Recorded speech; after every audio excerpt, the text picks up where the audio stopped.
I'm Ed Zackery, Director of the Medina County Veterans Service Office. Welcome to Salute to Service, a show about Medina County and our veterans. What we hope to capture in this program are some of the many achievements, heroic deeds, and sacrifices of our past and present warriors from here in Medina County. We also hope to highlight the many accomplishments that they have continued to make as veterans right here in our community. Again, welcome to Salute to Service.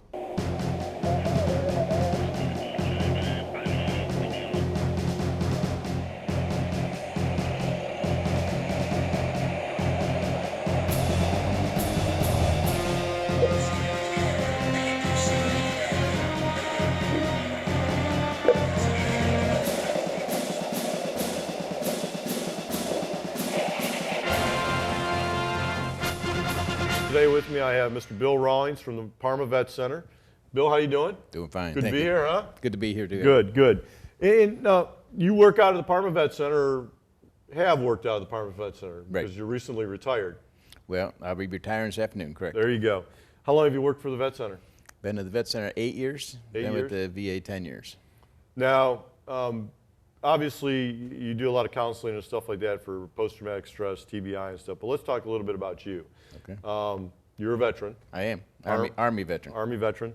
When did you serve? I was in Vietnam in 68. 68? Right. What did you do in Vietnam? I was a track commander. Track commander? Yep. Like 113s or something like Right, that? right. Okay. So you were armor was your branch? Yeah, we traveled with tanks and. Did you enlist or were you drafted or? No, I dropped out of college for a period of time, and they thought they had something for me to do, so we did the Army. They had something for you to do, didn't they? Yeah. What was the experience like? So you get drafted or enlisted, and you go in, and you get your orders for Vietnam, and the war is going on, obviously full swing Yeah. at that point. What's the feeling like? I was young and very patriotic, and I had no problem going to serve my country. And basic training prepared me to do that. Advanced training in armor prepared me to do that, and I was very willing to go stand up for the country. A little bit of anxiety still, though. Oh, a little bit of anxiety, yeah. You don't know if you're coming back from Vietnam. Right, right. Yeah, I can imagine. And it's probably much similar for the guys today that are getting orders to Afghanistan or Iraq. I would imagine. In a little difference, though, I think today is some of these guys are going back 4 and 5 times. Yeah, that's really unfortunate. Yeah. So you did your tour over in Vietnam. Any incidents over there that stick out in your mind that changed your life or impacted you on how you did business today? Doing some things that we did. We would run. What we would do as armor, we would run the highways all night long, so we prevent them from being able to booby trap the roads. And then during the day, we would be a blocking force. We would drop the Marines off at one side of the field. We'd go a couple miles away, set up a blocking force, and the Marines would So the enemy sweep through. couldn't escape, and the Marines could Correct. catch So we'd pick up everybody who came out. So you're coming back from Vietnam. You did a year over there, I assume. Yep. What's it like to get told you're going home? That was great. Getting on the Big Bird coming home was probably the most scary time in my whole service over there. Why is that? Because you finally had achieved the goal of being able to come home, and you're anticipating a rocket taking out the plane on your way off the field. As soon as we got out in the air, everybody was cheering. You're good to go. Good to go. Any memorable moments that shaped your life, though, that made you who you are today? I think it tends to make, how can I say it? It tends to get you internally focused. When you're in combat, you start thinking about higher level things. What is the world about? How do I fit? What makes sense? Who is giving orders? Who can I trust? And you start thinking about some very heady kind of things. You come back to the States, and the big worry here is, am I going to get to the mall in time before it closes? Very true. So there's a big disconnect, because you're kind of focused on really kind of altruistic kind of stuff and trying to figure out yourself, and the people around you are kind of doing their day-to-day, and they kind of miss some of what you're involved in. So the difficult part is making that connect. The people back here, the civilians, have never been in combat. They don't know where you've been. They don't know what you've been through, so they can't connect to you. Right. But I used to be a civilian, so it's my responsibility to kind of start reconnecting with them. There's a big difference in having your M16 jam in a firefight and your iPhone not working, right? Yeah. So it does change your perspective. Things are not as important back here. Things are not as crisis. Right. To us, to the civilians, they are. Correct. Right. Correct. So you worked for the VA for quite a few years, and you're a team leader, or were a team leader prior to your retirement out at the Parma Vet Center. And we've had you out here in Medina. We got a vet center set up here in Medina. Maybe come down here about 3 years now. It's been a great experience. Right. And it's been a great service to the veterans of Medina to have you, so they don't have to travel to Parma or Akron to get that counseling. But let's talk a little bit about some of the veterans that you see. And I know that you see a lot of Vietnam vets for post-traumatic stress. I know that you see a lot of Iraqi and Afghanistan and Persian War Gulf vets for traumatic brain injuries and post-traumatic stress disorder. And obviously, being a person that's been in combat and understands what combat's like helps you relate a little bit better to those veterans. But what do you tell a vet that comes in that goes, I got a problem and I don't know how to deal with it? Well, there's a couple of things. Let's back up just a little bit. When you go into combat, you become a warrior. Okay. And warriors are trained to be on the guard, be defensive, be prepared, be responsive, be angry, be aggressive, go forward. I mean, that's the mindset of the warrior. Right. You take out the other side. So when you come back here, you carry some of that with you. You have less tolerance for silliness. You are a little bit more on guard. You're a little more suspicious. You're a little less easily trusting. You give of yourself a little less freely. That, I think, is the makeup of a warrior. Okay. Now, you layer on top of that, if you had an experience where it was a near-death experience, or you saw some of your friends killed, and you develop post-traumatic stress, the symptoms of post-traumatic stress are withdrawing from people, being angry, not being able to sleep, being suspicious, I mean, all of that. Right. So you've got post-traumatic stress, which is a disorder, and you've got being a warrior, which is a training kind of experience thing, and they look very similar. So what we sometimes have is warriors come in and say, I just don't fit. I don't get along with people anymore. And they think it's from the training. Well, they think it's from post-traumatic stress, and it may be. But what I've discovered with some folks is if you explain to them what a warrior is, the fact that he is a warrior, he's never going to be a civilian again. He's going to be a warrior the rest of his life. That's his mindset. He's going to be a little more suspicious, a little less giving, a little more careful, just all of that. And he's always going to be a step aside from a civilian, a little bit different. Now, if you don't know that, you feel out of place and you're upset and you say, Jesus, I'm going crazy. Once you understand that you're a warrior in a civilian population, a lot of that stress goes down. They now can deal with it. They know what's going on. They've been trained and they've gone through experiences that made them who they are. And 99% of the people they're going to interact with have not had that experience or training. So they're a little bit different. So it's just a matter of them trying to figure out how to negotiate that with civilians. Now, you mentioned that 99% of the people don't get that, and that's because they're civilians.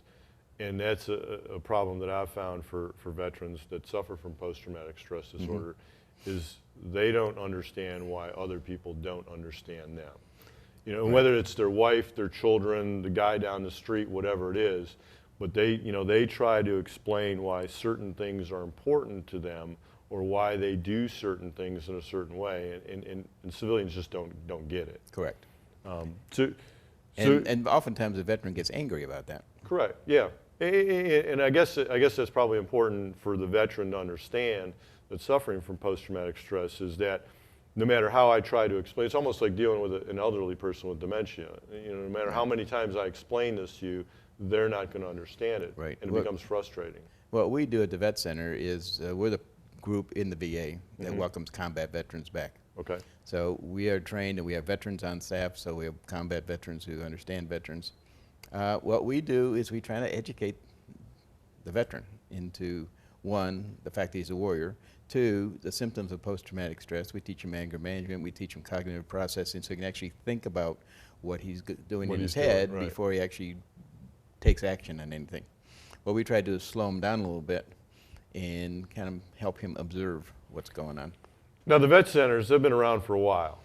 1979 they came online. And why were the vet centers found? I mean, you got the VA, we got all these big hospitals, we got, you know, the psychiatric wards in the hospitals, we got all this treatment and stuff. Why the vet centers? Why were they founded?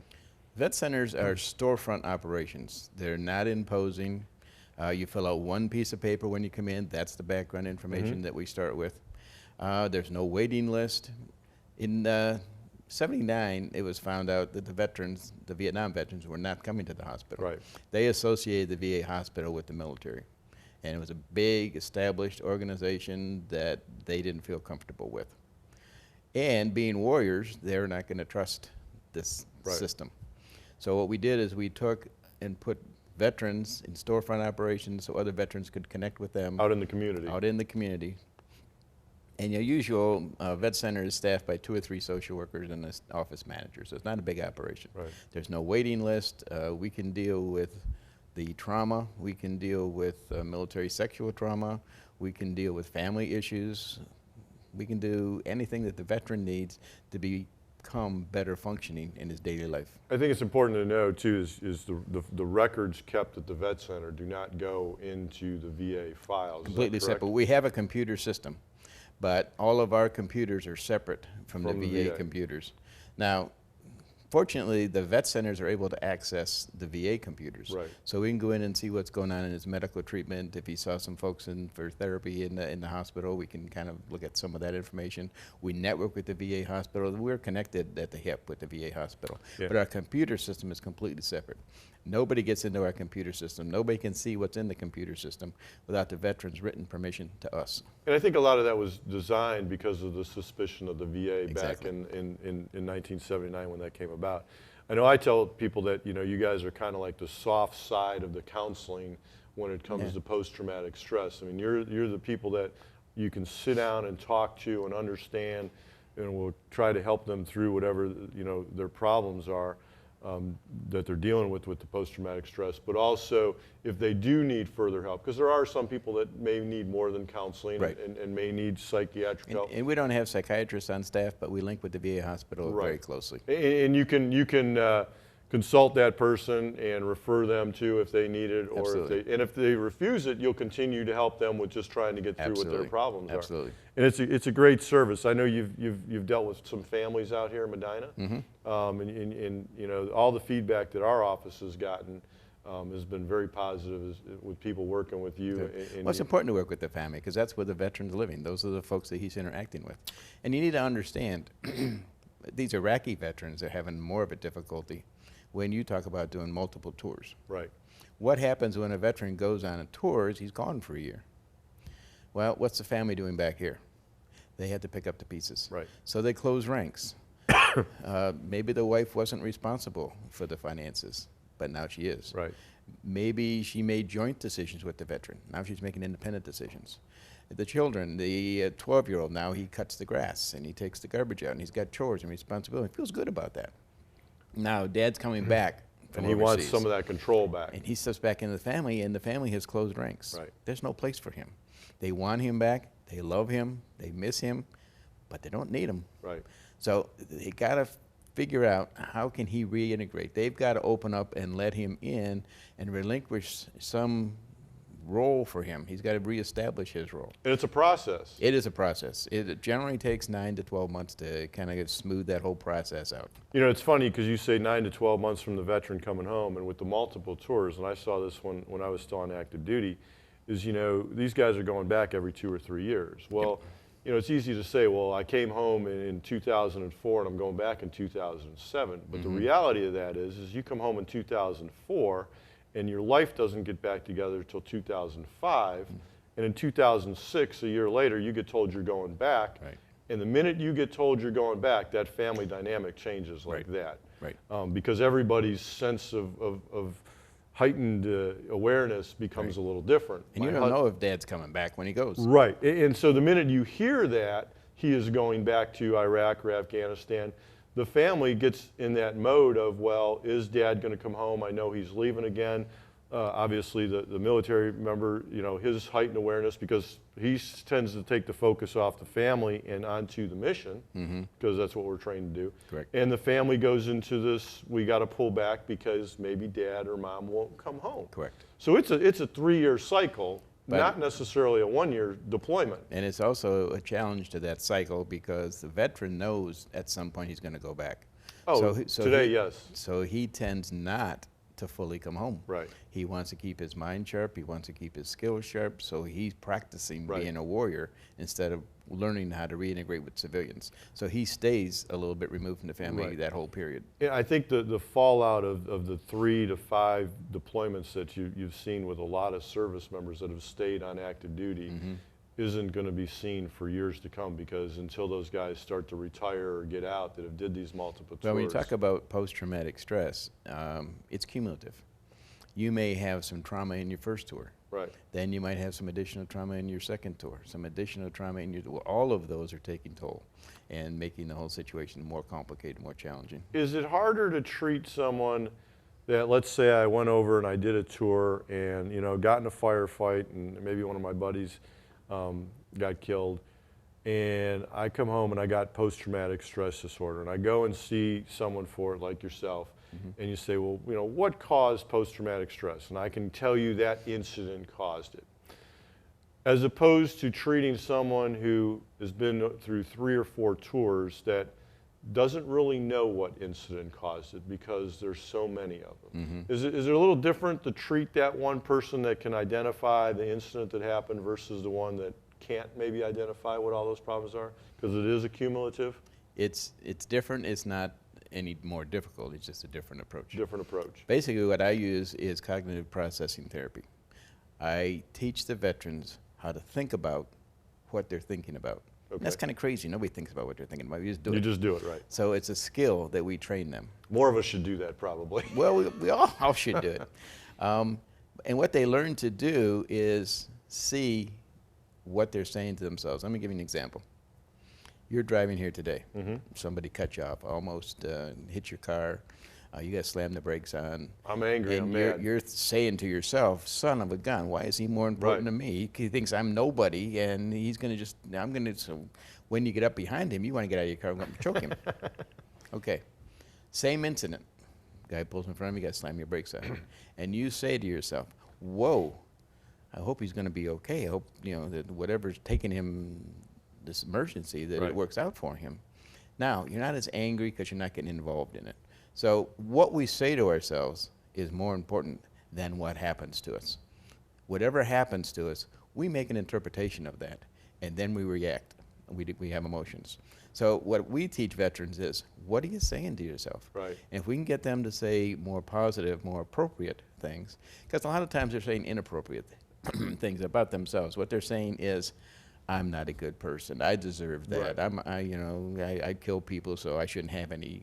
They're running themselves down. Right. And then when an incident happens, they just run themselves down more. And what they're saying to themselves makes them angrier than the actual incident that happened. Correct. Right. So what we do is we try to get them to understand who they are, get them to think more about what they're saying to themselves, and be a little more gentle with themselves, a little more positive, and that kind of diffuses the anger. Now, how can, if I'm a spouse of a family member that's suffering from post-traumatic stress, or maybe an older sibling or something, what can I do to try to help that person through incidents of anger or incidents of maybe they become kind of reclusive or secluded from themselves? What can I do as far as understanding and maybe some tools that, as a family member, that I can help them get through that incident so it doesn't turn into a full-blown, family incident?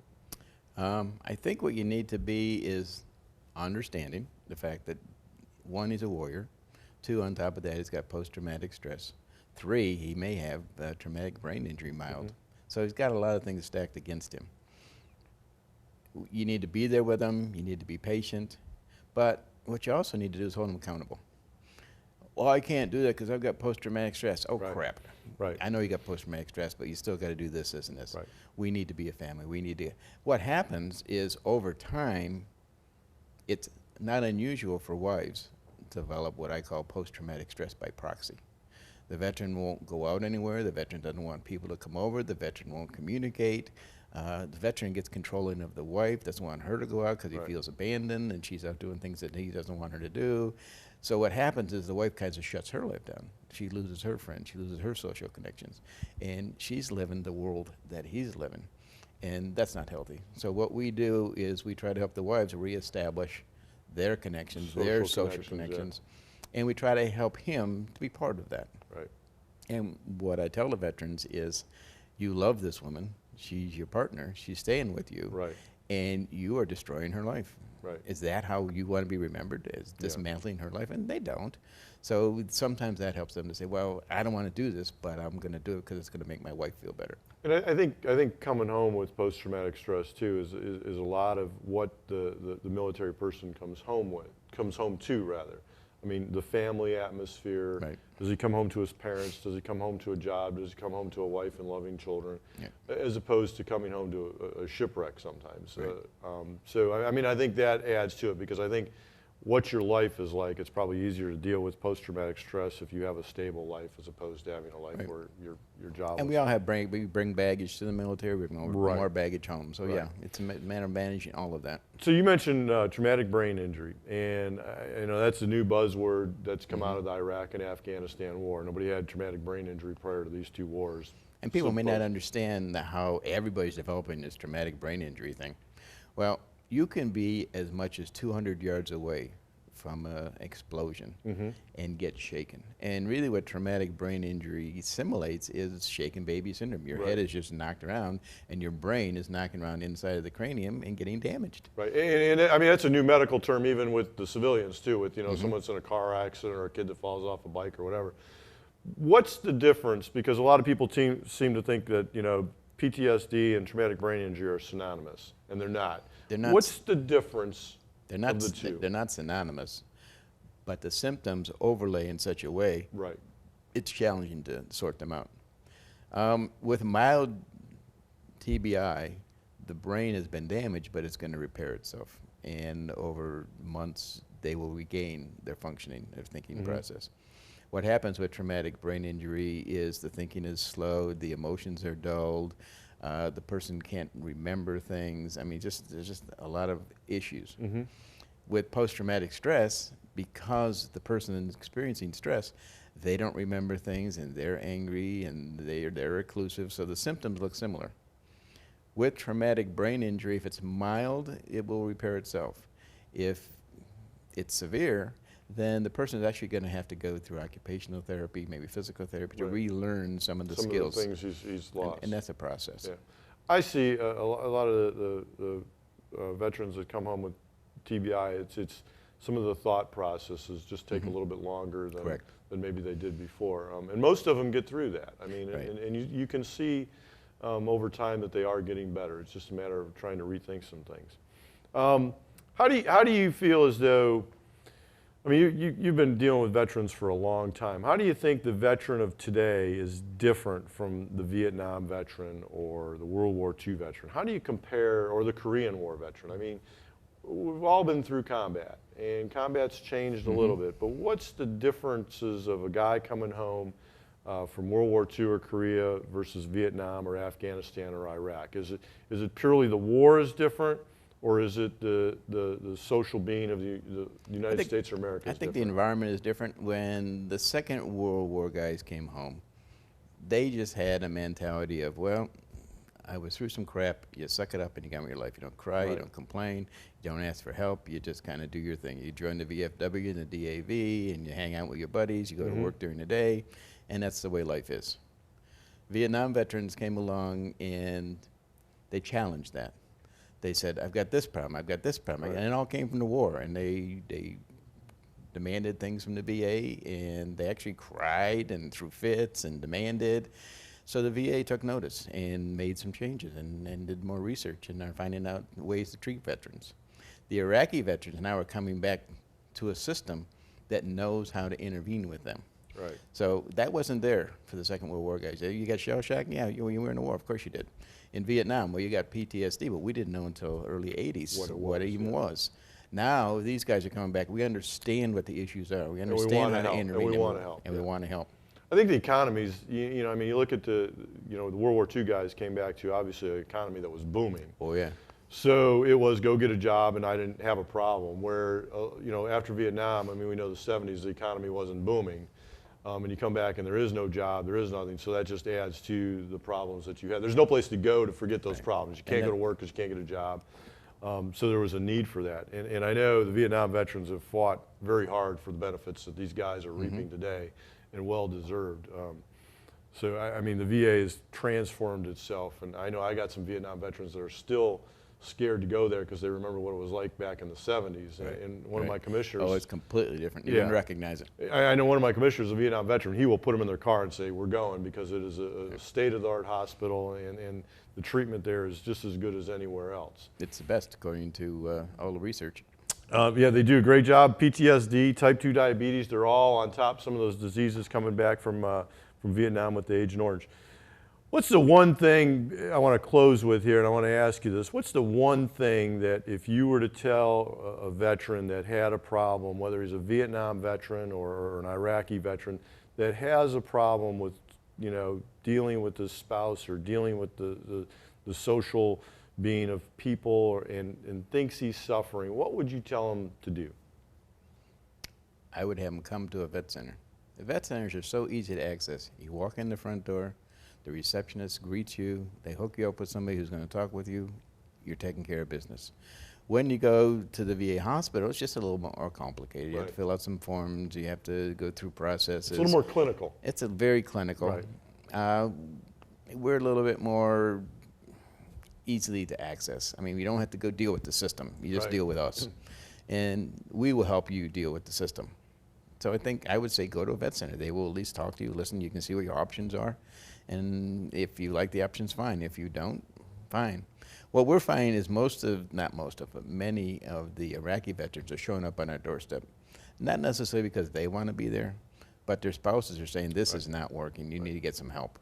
And the number of veterans today that are married compared to, even Very the Vietnam era is huge. I mean, the average age, I think, in Vietnam was like 20 and they were unmarried. Right. The average age now is higher 20s and they have spouses and they have children, and it changes the whole profile. I know from the time I went in the service in the 80s and retired in 2007, the percentage of married soldiers was, a drastic. It was like a 40% increase. It was just huge. And if you do want to see a vet center here in Medina, we have that availability. You can call my office, or you can call the Parma Vet Center and just tell me you want to schedule here out in Medina. They're here every Monday and they do appointments, and it's a great service. I know you've helped a lot of people in the last 3 years here in Medina. Our standard hours are 8 to 4:30, but we can do evening appointments, we can do weekend appointments, we'll do what needs to happen. And you'll meet with the family, you'll meet Absolutely. with, if you're a spouse and you think that your veteran has a problem with post-traumatic stress disorder or TBI and he refuses or she refuses to go, the spouse can come and see you, and you'll at least talk them through a process. We can see the spouse for a couple sessions. We will need to touch base with the veteran at least once, but once we've done that, then we can continue to work with the spouse. Right. Our mission is to help the veteran, and if working with the spouse and the children is going to help the veteran, that's what we'll do. And there's no amount of money in the world that is going to replace treatment. Speaking of money, though, too, all of our services are absolutely free. Absolutely free. There you go. But when we talk about compensation and stuff for post-traumatic stress disorder, my feelings are there's no amount of money that the VA can give that veteran that is going to replace treatment to help him deal with life. Absolutely not.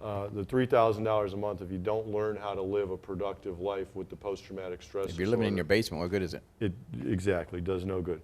Anything you want to close with? No, I appreciate the invitation to come here. I do encourage veterans and their families to look into vet centers. Mr. Bill Rawlings from the Parma Vet Center, recently retired. I want to thank you for your service. Thank you. Appreciate you being here, Bill.